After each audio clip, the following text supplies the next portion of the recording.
Tiga.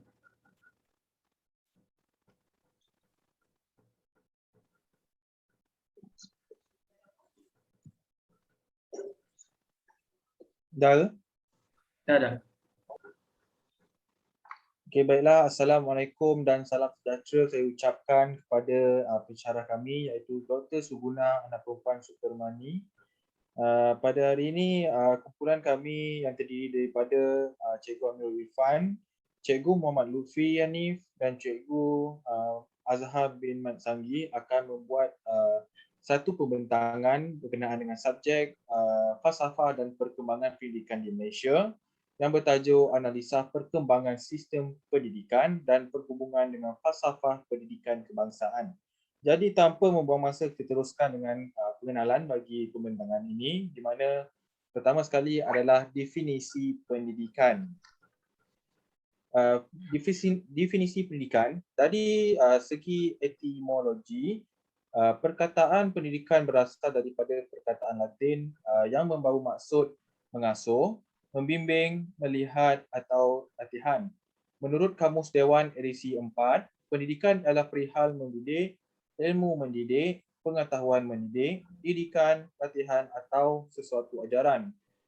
Menurut Plato, pendidikan merupakan satu proses yang membentuk individu berakhlak mulia, manakala menurut Jean Jacques Rossi menyatakan bahawa pendidikan sebagai satu proses yang berterusan dan bermula dari kanak-kanak lagi.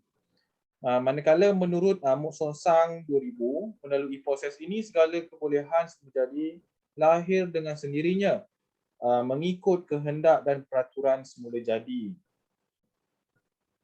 Seterusnya, kita lihat pula sistem pendidikan di Malaysia. Dasar pendidikan adalah penting dalam sesebuah sistem pendidikan. Dasar pendidikan penting sebagai panduan untuk melaksanakan sistem pendidikan. Tanpa dasar yang jelas, sistem dan pelaksanaannya tidak akan tersusun rapi dan terumbang-ambing seperti tiada hala tujunya. Dasar sesuatu dalam sistem pendidikan mestilah berpaksikan kepada falsafah yang jelas. Malaysia adalah sebuah negara yang dikenali sebagai negara yang mempunyai masyarakat majmuk, di mana masyarakatnya terdiri daripada berbilang kaum, agama dan adat resam. Pelaksanaan sistem pendidikan di Malaysia perlulah mengikut keperluan dan kesesuaian masyarakat di Malaysia. Jadi sekarang kita lihat pula dari segi ciri-ciri sistem pendidikan di Malaysia. Jadi kategori institusi kerajaannya terbagi kepada beberapa bahagian, iaitu pertama sekali adalah pendidikan prasekolah, di mana ia adalah bukan wajib dalam pendidikan di Malaysia, yang di mana muridnya terdiri daripada kanak-kanak berumur 4 hingga 6 tahun. Seterusnya pendidikan rendah, di mana kanak-kanaknya bermula daripada 7 tahun hingga 12 tahun, iaitu tahun 1 hingga tahun 6. Jadi pendidikan rendah ni terbagi kepada dua kategori, iaitu sekolah kebangsaan dan sekolah jenis kebangsaan. Di sini sekolah jenis kebangsaan juga terbagi kepada dua seperti yang kita ketahui, sekolah jenis kebangsaan Cina dan sekolah jenis kebangsaan Tamil. Seterusnya kita lihat pula pendidikan menengah. Pendidikan menengah terbagi kepada dua bahagian ataupun terbagi kepada dua, iaitu menengah rendah dan juga menengah atas. Jadi contoh sekolah menengah yang terdapat di Malaysia adalah sekolah menengah akademik, sekolah teknik dan vokasional dan sekolah kebangsaan agama. Dan seterusnya adalah pendidikan lepas menengah. Di sini terdiri daripada universiti awam dan juga universiti swasta. Contohnya bagi universiti awam adalah UiTM, UM dan swasta dan banyak lagi seperti politeknik. Itu adalah contoh-contoh pendidikan lepas menengah. Baiklah, seterusnya kita pergi kepada konsep falsafah. Istilah falsafah berasal daripada dua perkataan Yunani, iaitu makna mencintai dan siap bermakna kebijaksanaan. Kepada makna dua perkataan Yunani ini, istilah falsafah diertikan sebagai perihal mencintai kebijaksanaan. Pada zaman Yunani yang bertamadun kira-kira 2500 tahun dahulu, ahli-ahli falsafah yang terkemuka seperti Socrates, Plato, Aristotle sentiasa berusaha cuba memikir, menilai dan juga menaksir kehidupan dan pengalaman manusia dengan tujuan mencari kebenaran dan juga nilai hidup yang sempurna. Hakikat ini dapat dikesan daripada dialog-dialog ahli-ahli falsafah yang direkodkan pada zaman Yunani tersebut. Sebagai contohnya, Socrates pernah berkata, kehidupan manusia yang tidak dinilai merupakan kehidupan yang tidak sempurna. Pada umumnya, tugas utama seseorang ahli falsafah ialah menilai kehidupan dan pengalaman manusia dengan cara menganalisa dan memberi interpretasi, kemudian mencari rumusan yang boleh membawa taksiran secara keseluruhan terhadap ilmu dan kebenaran yang berkaitan dengan kehidupan dan pengalaman manusia. Baiklah, saya paparkan di sini Sharifah Alwiyah Al-Sagoff dalam bukunya yang bertajuk Falsafah Pendidikan pada tahun 1984 memberi taksiran falsafah dengan lebih lengkap, iaitu falsafah ialah pertimbangan asas dan andaian mengenai pertimbangan terhadap perkara yang penting. Dua, falsafah mempersoalkan prinsip-prinsip realiti iaitu ilmu dan nilai. Tiga, falsafah cenderung mengumpulkan rumusnya kepada bentuk mazhab-mazhab atau sistem-sistem pendidikan. Empat, falsafah ialah pendekatan yang rasional terhadap satu masalah atau persoalan. Dan yang terakhir adalah falsafah ialah satu penyiasatan yang komprehensif dan logikal mengenai asas-asas pemikiran atas semua aktiviti manusia, khususnya dalam bidang sains, seni, agama dan juga pendidikan. Di bawah bidang pendidikan ini, falsafah memainkan peranan sebagai arah tuju, panduan dan bimbingan. Maka falsafah pendidikan kebangsaan bolehlah diinterpretasikan sebagai arah tuju yang ingin dicapai dalam bidang pendidikan di negara Malaysia. Baiklah, seterusnya kita lihat pula falsafah pendidikan kebangsaan. Ini adalah dipetik daripada Kementerian Pendidikan Malaysia di bawah Akta Pelajaran 1996. Jadi saya bacakan di sini. Sebelum tu saya terangkan sedikit. Falsafah Pendidikan Kebangsaan telah dirumuskan pada tahun 1988 dan dinyatakan dalam Akta 1996. Falsafah Pendidikan Kebangsaan ini bertujuan dalam menentukan arah haluan, asas dan sumber inspirasi kepada semua usaha dan rancangan dalam bidang pendidikan. Okey, saya bacakan falsafah pendidikan kebangsaan.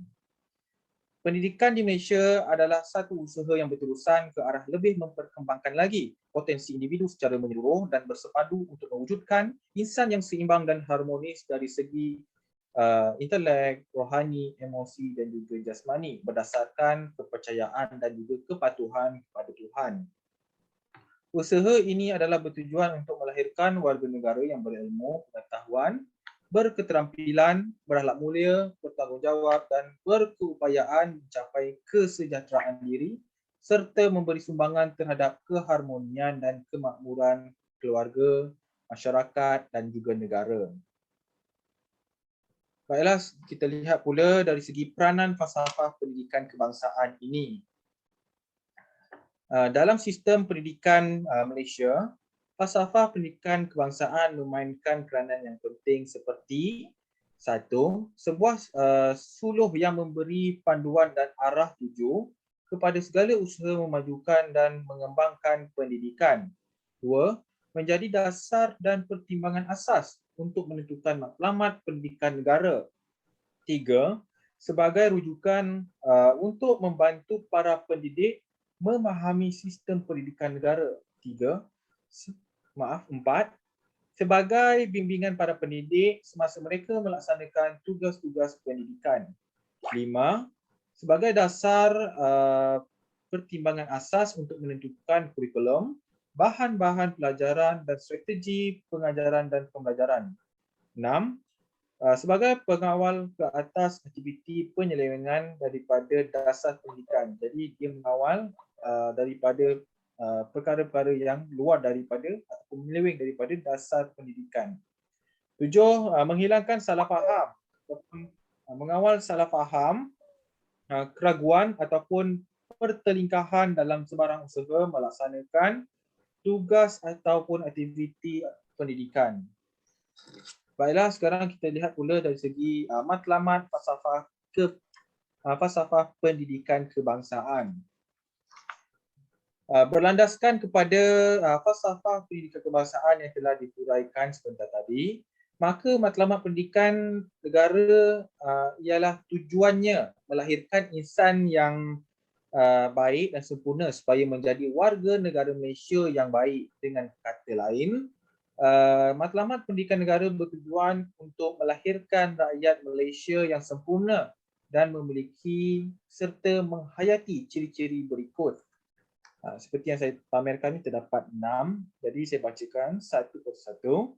Percaya dan patuh kepada Tuhan, berilmu pengetahuan, berakhlak mulia, bertanggungjawab kepada diri, masyarakat, agama dan negara, memiliki sahsiah yang seimbang dan sepadu, dan yang terakhir adalah memupuk perpaduan di kalangan rakyat berbilang kaum. Selain daripada perkembangan potensi individu secara menyeluruh dan seimbang, adalah diharapkan juga melalui proses pendidikan, Malaysia dapat mencapai matlamat pendidikannya seperti melahirkan rakyat yang bertanggungjawab dan boleh memenuhi kewajipannya sebagai warga negara.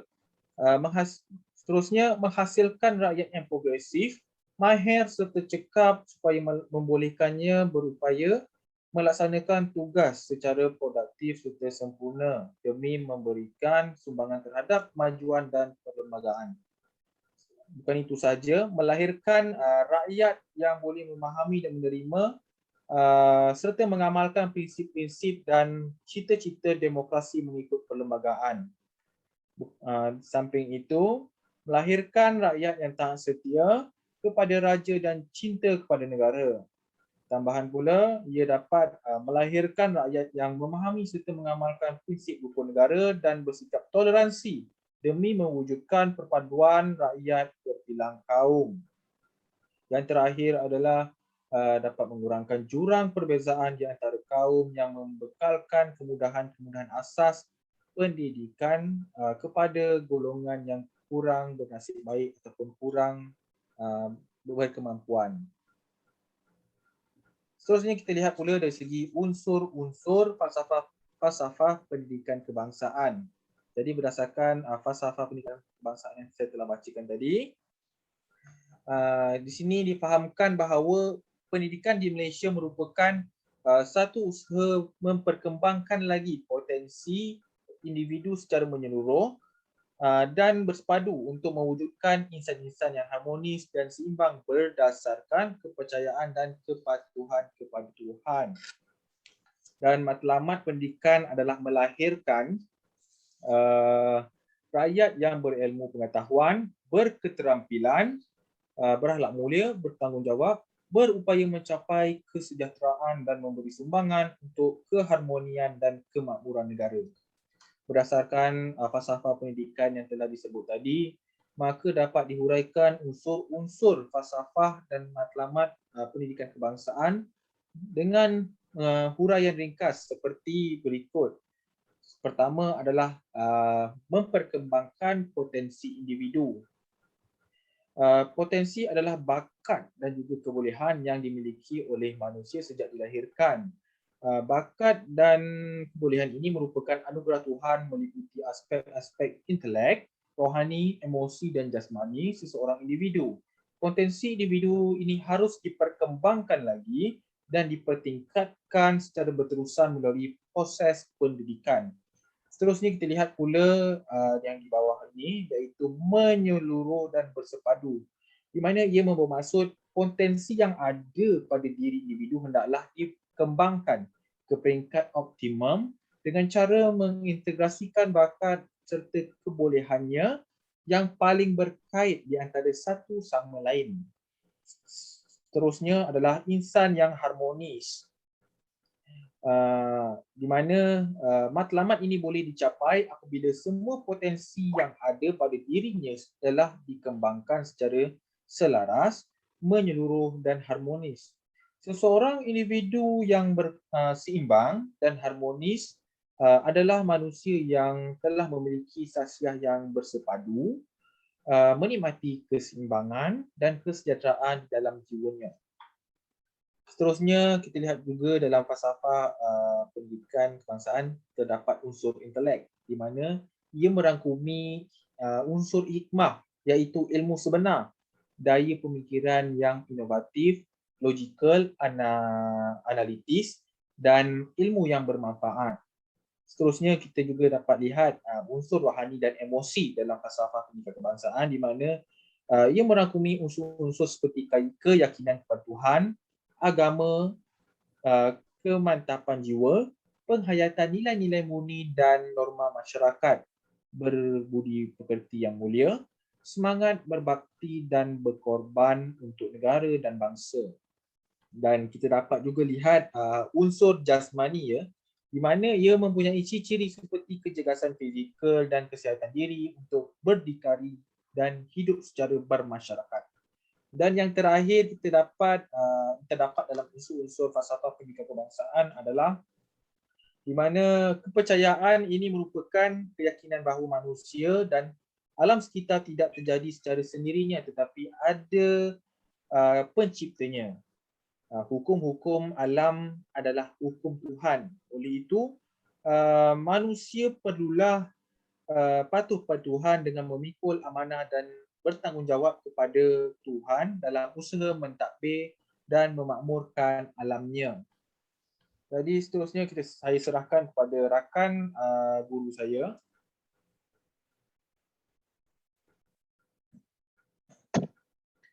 Okey, seterusnya adalah analisis perkembangan pendidikan di Malaysia.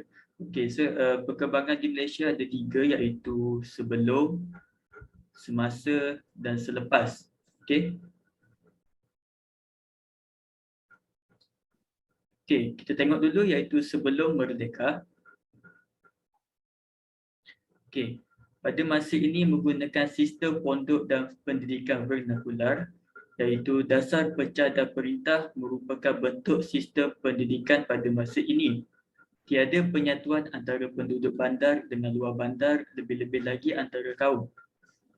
Sistem ini terus berkembang tanpa mengira soal keperluan kepada pembangunan tanah air, pembentukan identiti kebangsaan, perpaduan rakyat dan kemanusiaan. Seterusnya, mengekalkan tumpuan taat kepada negara masing-masing. Okey, contoh sistem pendidikan vernakular masa ini adalah sekolah vernakular Melayu, sekolah vernakular Cina dan sekolah vernakular Tamil. Okey, seterusnya. Okey, seterusnya adalah laporan Chisman. Laporan ini disediakan oleh Mr. H.R. Chisman, iaitu Timbalan Pengarah Pendidikan. Tujuan laporan ini dibuat ialah membuat satu laporan tentang kurikulum sekolah Inggeris dan vernakular.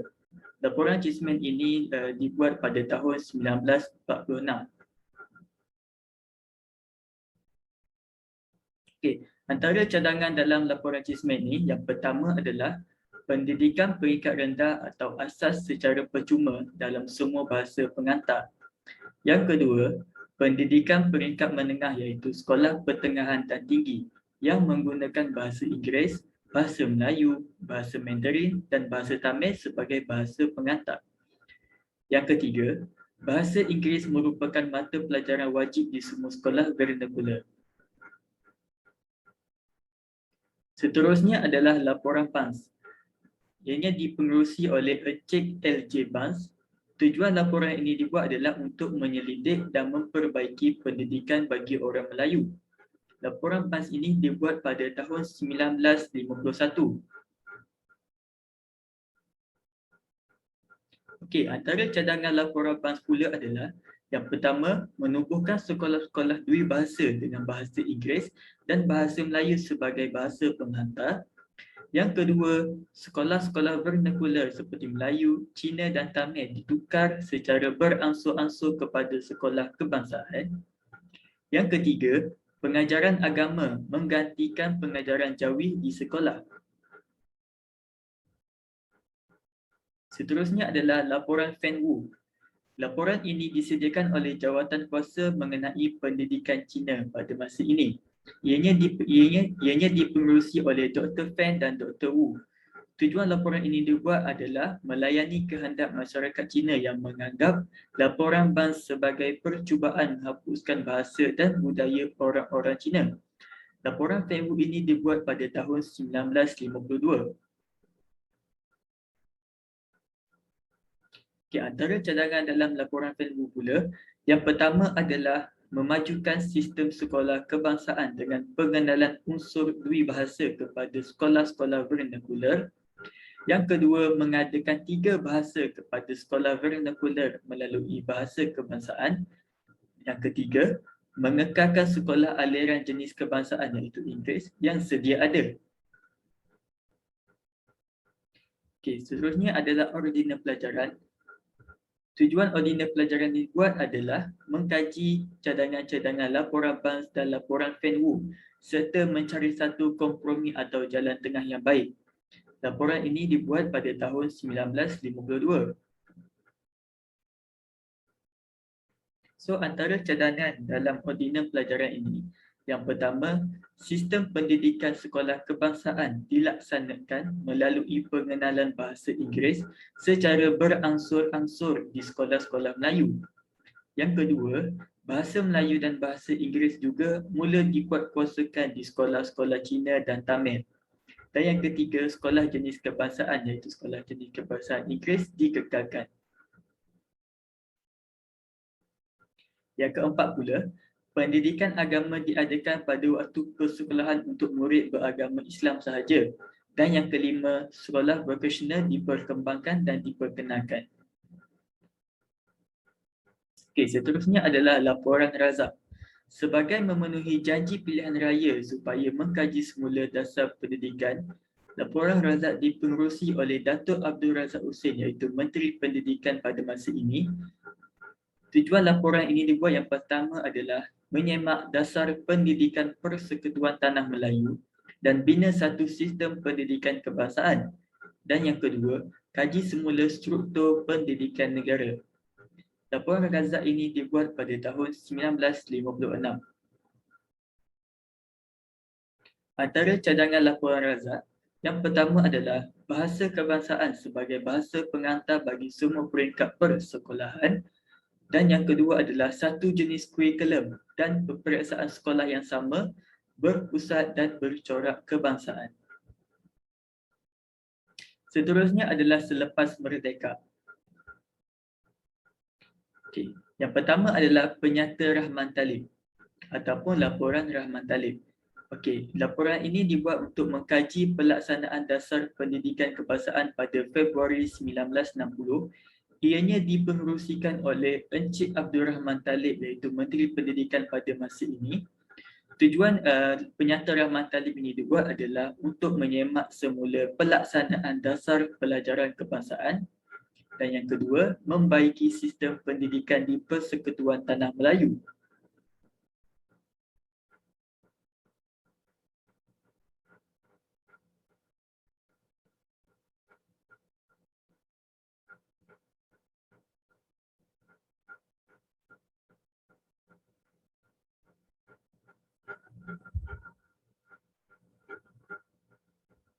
Next.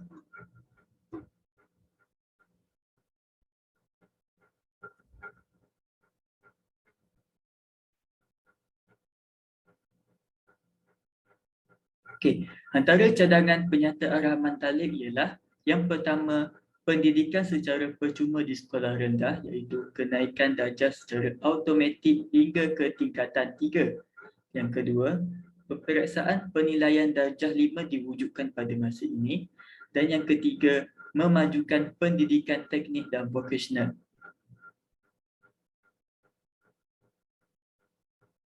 Seterusnya adalah laporan Hussein On.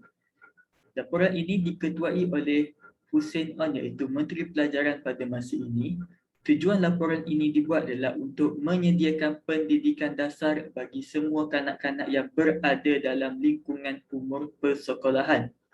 Laporan ini dibuat pada tahun 1971. Okey, antara cadangan laporan Hussein On, yang pertama adalah bahasa Melayu diiktiraf sebagai bahasa pengantar, namun kedudukan bahasa Inggeris masih dipelihara. Yang kedua, masa mengajar bahasa Inggeris ditambah dan guru-guru diberi latihan untuk memperoleh pencapaian yang baik. Seterusnya adalah laporan Kabinet. Ianya dipengerusikan oleh Dr. Mahathir Mohamad, iaitu Menteri Pendidikan pada masa ini.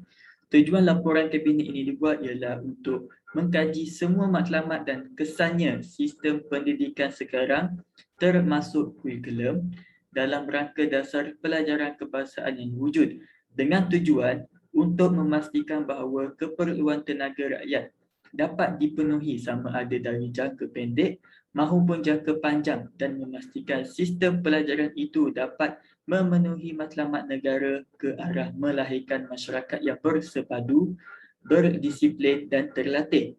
Laporan Kabinet ini dibuat pada tahun 1979. Okey, antara cadangan dalam laporan Kabinet ini pula iaitu memberi tumpuan kepada pendidikan asas 3M. Yang kedua, kedudukan bahasa Inggeris sebagai bahasa kedua dikekalkan. Yang ketiga, fokus diberi kepada pendidikan kerohanian yang kukuh dan unsur-unsur disiplin yang tinggi. Okey, seterusnya adalah semasa. Okey, so pada masa sekarang kita menggunakan Akta Pendidikan 1996, iaitu dikenali juga sebagai Rang Undang-Undang Pendidikan. Tujuan Akta Pendidikan 1996 ini dibuat ialah untuk memantapkan lagi sistem pendidikan kebangsaan bagi generasi muda agar sejajar dengan aspirasi negara menjadikan Malaysia sebagai pusat kecermelangan pendidikan yang bermutu tinggi. Yang kedua, untuk menggariskan perundangan yang berkaitan dengan bidang pendidikan. Okey, untuk Akta Pendidikan 1996, peruntukan umumnya iaitu semua tahap persekolahan bermula dari prasekolah hingga pendidikan tinggi. Yang kedua, semua kategori sekolah iaitu sekolah kerajaan, sekolah bantuan kerajaan dan sekolah swasta.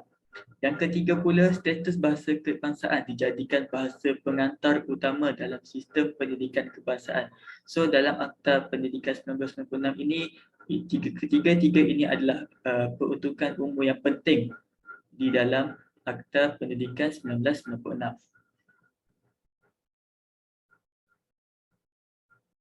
Okey, seterusnya adalah dasar pendidikan kebangsaan, iaitu merupakan misi Kementerian Pendidikan. Yang pertama, membangunkan sistem pendidikan yang berkualiti dan bertaraf dunia bagi memperkembangkan potensi individu sepenuhnya. Yang kedua, memenuhi aspirasi negara. Dasar pendidikan kebangsaan ini diperkenalkan pada tahun 1999. Okey, matlamat pendidikan kebangsaan yang pertama adalah melahirkan bangsa Malaysia yang bersifat taat setia dan bersatu padu. Yang kedua, melahirkan warga Malaysia yang berilmu, beriman, berakhlak mulia, berketerampilan dan sejahtera. Dan yang kedua, yang ketiga, menyediakan sumber tenaga manusia untuk keperluan dan pembangunan negara. Seterusnya adalah pengajaran matematik dan sains dalam bahasa Inggeris. Ianya diperkenalkan pada tahun 2002. Mata pelajaran sains dan matematik akan diajar dalam bahasa Inggeris bermula pada tahun itu. Ianya bertujuan untuk memastikan negara tidak ketinggalan dalam globalisasi dunia yang kian meningkat. Implikasi daripada bahasa matematik dan sains dalam bahasa Inggeris. Yang pertama, guru mata pelajaran matematik dan sains perlu menguasai kefasihan dalam bahasa Inggeris dari segi penuturan dan penulisan. Dan yang kedua, buku-buku teks bagi mata pelajaran sains dan matematik tahun 1, tingkatan 1 dan tingkatan 6 rendah disediakan dalam bahasa Inggeris. Seterusnya adalah pendidikan wajib yang diperkenalkan pada tahun 2003. Setiap ibu bapa warga negara Malaysia yang anaknya mencapai umur 6 tahun hendaklah mendaftarkan anak tersebut untuk hadir ke sekolah. Sekiranya gagal berbuat demikian, ibu bapa tersebut boleh dikenakan hukuman denda tidak melebihi RM5,000 atau dipenjarakan tidak lebih 6 bulan atau kedua-duanya sekali. Kesannya atau implikasinya, unsur equity peluang pendidikan antara pelbagai kaum dapat direalisasikan. Yang kedua, hak asasi kanak-kanak akan terpelihara.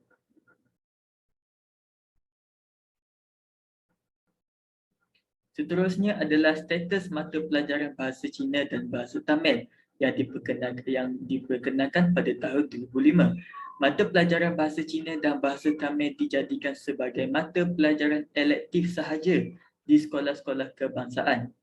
Reasonanya ialah pengurangan bilangan murid-murid di sekolah-sekolah kerajaan. Dan yang kedua, peningkatan bilangan murid-murid bukan Cina di sekolah-sekolah vernacular Cina. Kesannya, unsur equity peluang pendidikan antara pelbagai kaum dapat direalisasikan. Dan yang kedua, hak asasi kanak-kanak akan terpelihara.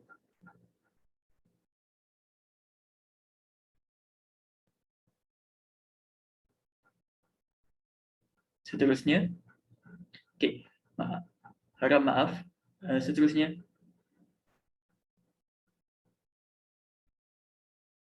implikasi daripada kewujudan bahasa Cina dan Tamil tadi, ianya bilangan guru terlatih dalam pengkhususan bahasa Cina dan bahasa Tamil perlu ditingkatkan lagi. Seterusnya adalah sekolah pestari. Ianya sebagai memenuhi tuntutan di masa akan datang dalam melahirkan pekerja ilmu yang bermaklumat, mahir, berketerampilan dan mempunyai etika yang positif. Yang kedua, pelaksanaan PDP iaitu pengajaran dan pembelajaran kurikulum menggunakan kemudahan teknologi yang terkini mampu untuk memperkembangkan potensi pelajar dalam pelbagai aspek melibatkan intelek, rohani, emosi dan jasmani. Yang seterusnya adalah sekolah wawasan. Ianya diwujudkan bagi mengeratkan perpaduan kaum di negara ini, berkonsepkan 3 aliran iaitu sekolah kebangsaan, sekolah jenis kebangsaan Cina dan sekolah jenis kebangsaan Tamil yang ditempatkan dalam satu kompleks. Setiap sekolah menggunakan bahasa penghantar masing-masing. Para pelajar digalakkan berkongsi kemudahan seperti kantin, lapangan perhimpunan, gelanggang permainan dan padang sekolah.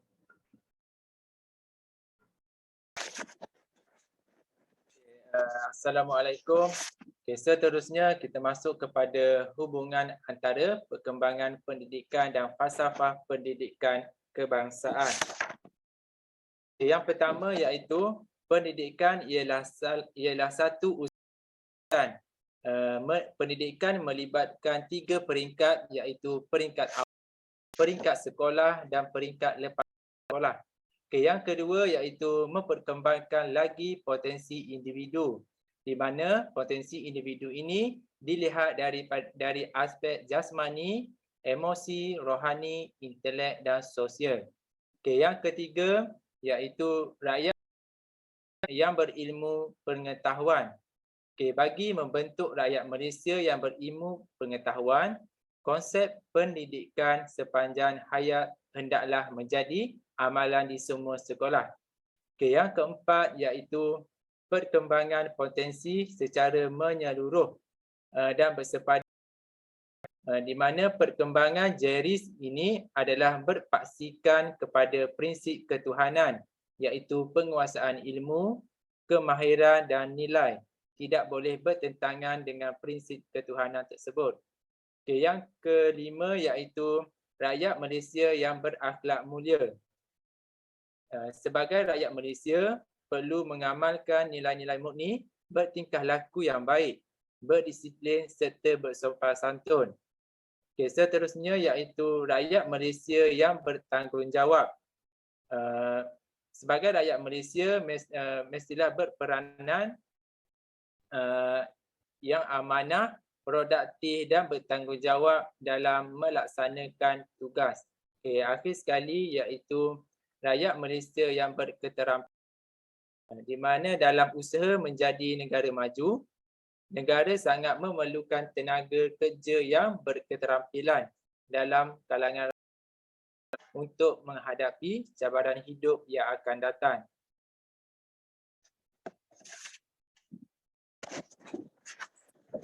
Seterusnya iaitu implikasi falsafah pendidikan Malaysia terhadap sistem pendidikan. Ia terbahagi kepada 3 iaitu implikasi terhadap kurikulum, implikasi terhadap pendidik dan implikasi terhadap institusi pendidikan. Okay, ini adalah implikasi terhadap kurikulum terbahagi kepada 5. Yang pertama iaitu perubahan program pendidikan. Okay, program pendidikan ini mestilah berteraskan bersepadu. Okay, kualiti pengajaran dan pembelajaran akan menjadi fokus kementerian yang menekankan kepada 5 teras perubahan dan sudah pun berjaya disempurnakan oleh kementerian, termasuk reformasi sistem, reformasi digital, peningkatan pencapaian, sekolah daif dan latihan pendidikan teknikal dan vokasional. Yang kedua iaitu perubahan bahan-bahan pelajaran yang mengutamakan nilai-nilai murni, di mana nilai-nilai murni mestilah merentasi kurikulum dan juga menerapkan nilai-nilai murni dalam kurikulum dan kokurikulum. Okay, seterusnya iaitu perubahan sukatan pelajaran yang sesuai untuk melatih kemahiran pelajar dalam bidang teknologi dan vokasional, di mana perubahan sukatan pelajaran ini mestilah menekankan kemahiran pelajar di mana melibatkan kerjasama antara sektor industri di Malaysia seperti perkilangan, dan pelajar tersebut akan diberikan sijil kemahiran teknologi vokasional apabila mereka tamat pengajian. Okay, yang keempat iaitu kesepakatan dan keseimbangan ditekankan dalam sukatan pelajaran Malaysia. Kesepaduan dan keseimbangan ini ditekankan dalam sukatan pelajaran dengan mengutamakan unsur penghubung jalin. Contohnya penyatuan kemahiran dan penyerapan dan juga penyatuan isi. Okay, akhir sekali iaitu melahirkan insan yang berkeyakinan diri dan berdikari. Okay, melalui program pendidikan ke arah melahirkan insan yang berkeyakinan diri dan seimbang dari segi aspek Jeris.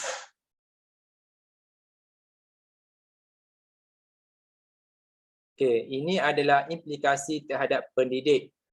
Yang pertama iaitu melibatkan guru memahami sistem pendidikan dan fungsi pendidikan, di mana guru mestilah memahami sistem perubahan pendidikan dan mempunyai sikap peribadi pendidik dengan pandangan dan visi yang positif terhadap tugasnya. Dan juga guru mestilah berusaha mencapai aspirasi falsafah pendidikan. Okay, yang kedua iaitu guru menjadi ejen perubahan untuk mendidik dan membentuk generasi yang bertanggungjawab. Guru sebagai ejen perubahan membentuk generasi ke arah berpandangan jauh, berfikiran positif untuk meningkatkan kecemerlangan diri selari dengan perubahan sistem pendidikan. Dan juga guru mestilah melahirkan generasi yang bertanggungjawab terhadap pelajar. Okey, yang ketiga iaitu guru mendedahkan kepada pelajar bagi meningkatkan pengetahuan dalam kemahiran ICT. Guru di mana mendedahkan kemahiran dalam ICT ataupun celik IT supaya murid mahir dalam teknologi seiring dengan zaman teknologi sekarang. Contohnya, guru mencipta inovasi dalam sistem pendidikan. Okay, yang keempat iaitu mengubah strategi dan teknik pengajaran yang sesuai. Okay, mengikut sistem pendidikan sekarang, guru mestilah mengubah strategi ataupun teknik pengajaran sebelum memulakan pengajaran.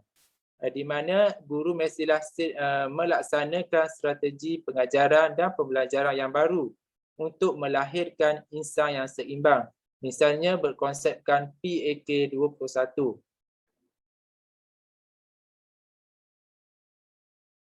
Okay, seterusnya iaitu implikasi terhadap institusi pendidikan. Yang pertama iaitu perubahan pada kemudahan-kemudahan, di mana kemudahan asas di sekolah mestilah mencukupi dan sesuai kepada semua murid, terutamanya aktiviti berpusatkan murid dengan memberi keselesaan, keindahan, keselamatan tersebut dapat merangsang pembelajaran pelajar.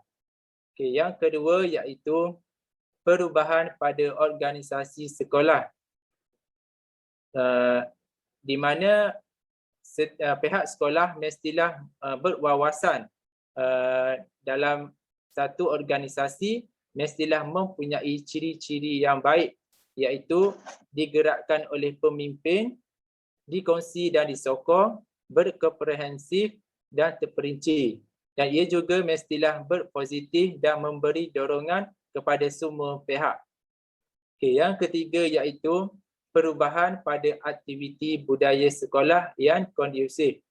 Okay, di mana dapat memupuk nilai-nilai murni pelajar untuk membantu perkembangan terutamanya melalui pengenalan konsep kendiri. Dan ia juga membantu keberkesanan, keupayaan belajar dan kemampuan untuk membina hubungan yang baik dengan orang lain. Serta pihak sekolah dan ibu bapa memainkan peranan yang penting untuk mewujudkan budaya positif dalam diri pelajar. Dengan mengamalkan budaya yang positif tersebut, ia dapat meningkatkan pencapaian akademik, sosial dan hubungan personal yang dicapai oleh sekolah. Dan seterusnya dapat memberi kesan kepada negara dan juga falsafah pendidikan kebangsaan.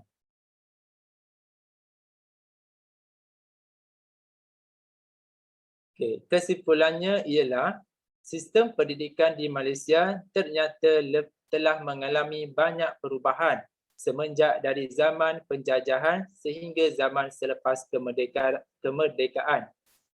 Perubahan dalam sistem pendidikan ini telah menjadi intipati penting bagi mengukuhkan perpaduan negara ke arah yang lebih baik kerana pendidikan menjadi peneraju pembentukan masyarakat. Oleh itu, segala hasrat kerajaan dalam bidang pendidikan haruslah dicapai demi melahirkan modal insan yang seimbang dalam segala aspek. Semua pihak yang terlibat dalam dunia pendidikan haruslah bersatu hati, menggenggam tekad dengan berusaha bersungguh-sungguh bagi merealisasikan falsafah pendidikan kebangsaan demi melahirkan modal insan yang mempunyai mentaliti kelas pertama. Okay, itu sahaja daripada kami. Sekian, terima kasih. Assalamualaikum warahmatullahi wabarakatuh.